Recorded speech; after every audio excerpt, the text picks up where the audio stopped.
박미TV의 박미입니다. 오랜만입니다. 제주도에 녹화한 거 보셔서 많은 분들이 무서웠다고 그러는데 제가 화장도 안 하고 밤 늦게 그 조명 몇 개 켜놓고 녹음한 거 보시고 놀라셨을 거예요. 저의 그 본 얼굴을 보시고 죄송합니다. 오늘은 그 말을 여러분들에게 전달하기 전에 제가 굉장히 감명 깊게 어저께 읽었습니다. 에세이가 하나 있어서 내 인생이 흔들린다 느껴진다면 이 친구는 지금 아침마당하고 인간극장 굉장히 많은 TV 프로그램의 작가이기도 하고요. 그리고 이제 많은 연예인들 중에서도 젊은 친구들보다는 인생의 고뇌와 삶을 알고 있는 출연자들을 섭외함으로써 많은 인생에 대해서 터득을 한 친구라고 할 수 있죠. 그래서 책을 한 권 제가 이제 받고 쭉 읽어봤는데 상당히 아주 힘들게 자기가 처했던 일부터 또 많은 게스트들을 바라보면서 그 사람들의 삶에 대해서 아름답게 에세이를 써 내려갔다 할 수가 있겠습니다. 그 주제 중에 외로움은 결코 늙지 않는다. 여기에서 저는 정말 추구하는 일이 있다면 외로움은 결코 늙지 않는다라는 말을 저는 정말 좋은 평점을 내고 싶어요.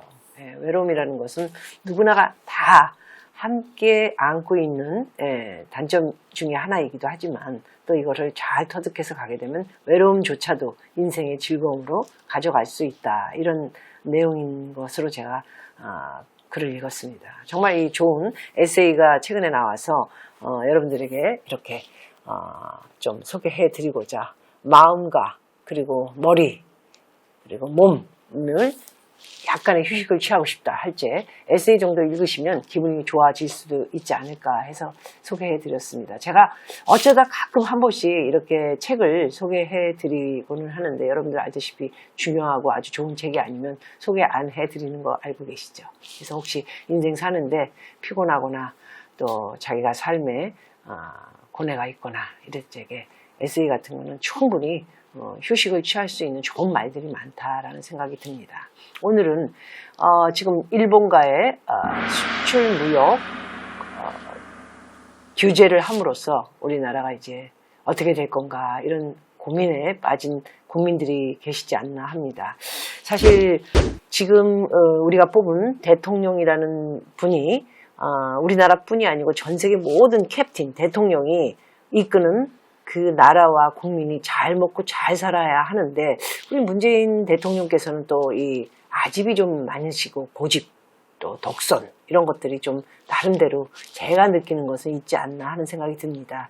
왜냐하면은 저희의 동맹국인 미국과 일본을 잘 이렇게 윈윈하면서 살아가는 것이 저는 지금 처해 있는 우리나라로서는 가장 좋은 방법이지 않나 이런 생각을 가끔 하면서 여러 번 여러분들에게 말씀드렸는데 이런 나라의 경제와 안보 이런 것들이 지금 사실 2년 동안 문재인 대통령이 되면서 많이 무너져 내려가고 있지 않나 하는 생각을 저 혼자 갖고 있는지 모르겠지만은 또 많은 제 주위에 있는 분들도 또 하시는 분들이 계시더라고요. 그래서 좀 걱정스럽기도 하고 그런데 또 우리 그 나라의 국민의 수준 반이 이게 뭐 정말 정확한 지지도 내면의 조사인지는 잘 모르겠으나 50%가 잘하고 있다 국정을 뭐 이렇게 얘기를 하고 있다니 할 말도 없고 그런 의식을 가지고 있는 국민이라면 잘 생각을 하고 진짜 동그라미 친 건지 뭐 이런 생각이 좀 듭니다. 우리가 겪고 있는 그 일본 수출 무역 규제는 하루아침에 된 것이 아니에요. 그죠? 작년부터 이 사건을 들쑤시개처럼 들고 나온 문재인 정부 강제징용 문제 위안부 문제라든가 이런 두 가지 문제를 사실 오래전에 박정희 대통령이라는 분 때 이미 거의 다 해결을 한 것으로 저는 책을 보고 읽고 또 그때 당시에 어린 나이에 80년대 전후니까요. 뭐 기사를 본 것 같습니다. 그리고 그렇게 알고 있었고 그런데 이번 정권에 와서 이 자그마치 지금부터 뭐 너무너무 오래된 60년 전 사건을 들고 일어나서는 또 다시 이제 자기네 뭐 집권 말하자면 여당이라든가 지금 현재 정부에 있어서 유리한 쪽을 점령하기 위해서 이 사건을 다시 끌고 나왔다는 거에 있어서 저는 좀 의아하게 생각을 했었습니다. 그렇다면 일본은 어떤 사람들인가요?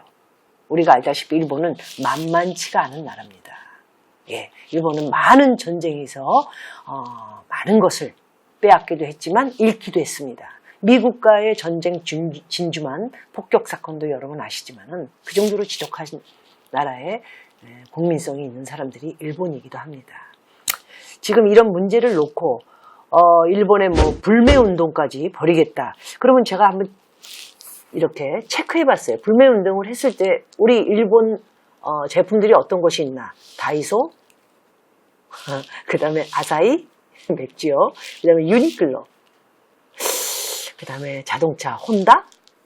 뭐 그 외에도 뭐 부품을 우리나라에 이제 그 수출을 함으로써 일본 같은 경우에는 또 뭐 그런 여러 가지 고만고만한 일들, 그 다음에 은행 문제, 뭐 이런 큰 일들이 또 이제 뭐 비즈니스 쪽에 있기는 하지만 제가 볼 때 일본에서는 그 정도 가지고 끔찍할 나라는 아니라고 생각을 합니다.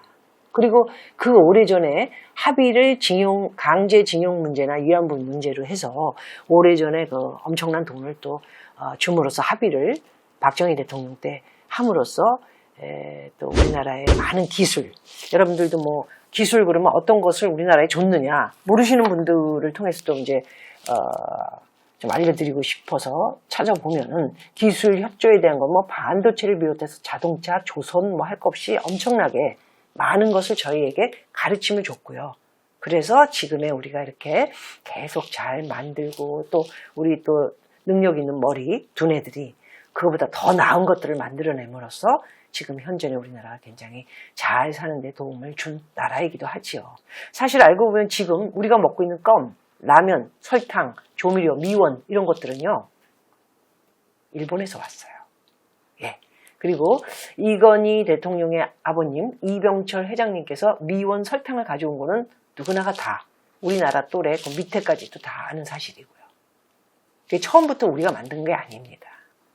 다 일본에서 이 제품들을 보내주고 가르쳐주고 그리고 가르침을 줌으로써 이걸 만들어내고 우리나라 걸로 만들어내고 지금은 어떻게 됐어요? 우리나라가 거꾸로 중국에 수출하고 일본에 수출하고 뭐 이러고 있지 않습니까? 하여튼 그렇게 많은 기술과 여러 가지 그 협조를 함으로써 일본의 도움을 많이 받았고요. 그 다음에 65년 전에 이 박정희 대통령과 함께 뭐 여러 가지 그 합의를 본 거는 그 돈을 받음으로써 강제징용, 위안부 문제라든가 여러 가지 미안하다 해서 준 돈으로는 포항제철, 포스코, 그 다음에 고속도로를 닦는데 일자리, 뭐 여러 가지 참 많은 도움을 줬다고 저는 생각을 합니다. 그렇지만 하여튼 일본에 대해서는 우리나라는 좋지 않은 감정이 워낙 많기 때문에 말을 조금만 잘못해도 그거를 또 들고 일어나서 뭐 이렇다 저렇다 얘기를 하니까 잘못 또 제가 얘기를 한 거 가지고 또 누가 들쑤셔서 얘기할 수도 있겠지만은 정확한 거는 저는 정확한 이야기를 보낼 뿐이고요. 우리가 이제 앞으로 어떻게 해야 되는가에 대해서 잘 먹고 잘 살아야 되잖아요. 대한민국이. 그러면 그것만 내다보면 됩니다. 그런데 지금 우리가 불매운동을 저지르고 뭐 일본 새끼들 이러고 이제 싸운다면 이제 앞으로 2차적인 수출 무역 규제가 아닌 그 다음 문제는 또 어떤 것이 있을까? 제가 이렇게 들여다봐서는 상당히 많은 것들이 기다리고 있습니다. 은행, 일본 은행들 굉장히 많이 들어와 있습니다. 그리고 주식 1,100조 정도가 일본 사람들의 돈입니다. 그 다음에 우리가 IT, 전화라든가 이런 IT에 대한 것도 일본과 협조를 안 하면 안 됩니다. 거기다 반도체, 그 다음에 여러 가지 문화적인 문제. 마지막으로 제가 굉장히 어렸을 때 불편하게 일본 공연을 다니면 비자를 받아야 되는 거. 이것까지도 지금 일본은 종이를 꺼냈다 넣었다 꺼냈다 넣었다. 좋다. 너희들이 어디까지 나오나 보자. 이렇게 지금 보고 있는 것 같습니다. 거기다가 이제 정말 일본 국민들까지도 한국 불매 운동을 하자. 이렇게 해서 국민들끼리의 싸움이 벌어진다면 이거는 정말 걷잡을 수 없는 황망한 일들로 벌어지지 않을까 해서 저야 대한민국에 세금을 내고 있는 한 국민으로서 자신 있게 얘기할 수 있는 이 유튜브 채널을 통해서 여러분들에게 드리고자 하는 저의 의견이기도 합니다. 어찌됐든 저는 우리나라에서 벌어지고 있는 이런 일들이 사실 대통령께서 가셔서 중국에 가서는 혼밥 먹고 아무도 안 만나주니까 혼밥 먹고 기자들은 돌로만 안 쳤지 사실 엄청 매맞고 왔거든요. 말 한마디 못하잖아요. 근데 일본 사람들이 볼 때는 중국 가서는 그 지랄들을 하고 오더니 우리들한테는 뭐 어쩌고 저쩌고 맨날 떠들고 맨날 꼴보기 싫어하고 이러면서도 왜 이렇게 많이 일본 여행을 갈까요? 얼마 전에 김대동 씨를 비롯한 여러 명들이 일본 공연을 가서 재밌게 노는 모습들 보고 저는 정말 참 웃기다 이런 생각을 갖기도 했습니다. 일본 여행 가지 마세요. 네. 뭐하러 가요? 이렇게 꼴보기 싫은데 갈 필요 없어요. 일본 음식 드시지 마세요. 스시도 먹지 마세요. 그냥 우리 밥하고 국만 먹읍시다. 뭐 이런 얘기 하면 기분 좋으시겠어요? 그렇기 때문에 저는 물밑 작업이 필요하다고 생각을 합니다. 나라가 발전이 있어야 되고 국민이 잘 먹고 잘 사는 게 중요하지 감정적인 자기의 마음에 있는 아집과 고집 불통 그 다음에 우리 집권 세력들만 잘 가면 되지 않을까 이런 생각만 갖고 계시다면 정말 섭섭합니다. 모두가 다 함께 대한민국 자유민주주의 국가의 대한민국에서 같이 잘 살았으면 하는 생각이 들어서 오늘 이렇게 한 소리를 하게 됐습니다. 어쨌든 우리가 지금 이렇게 일본과 많은 일들을 벌리고 있는 이 정부에 대해서 저는 정말 걱정스럽고요.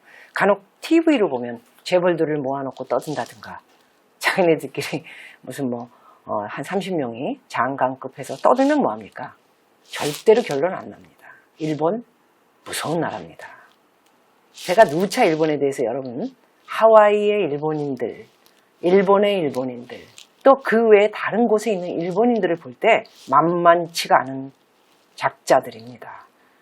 앞에서는 웃지만 뒤로 돌아가면 치밀한 계획을 가지고 뒤통수를 깔 수도 있고 그러나 일본 사람의 좋은 점들은 약속을 분명히 지키고 흐트러진 자세로 남을 해코지하는 일을 안 한다는 것을 저는 분명히 알고 있기 때문에 저는 이번 사태에 있어서는 국가와 국민을 위해서는 물밑 작업을 통해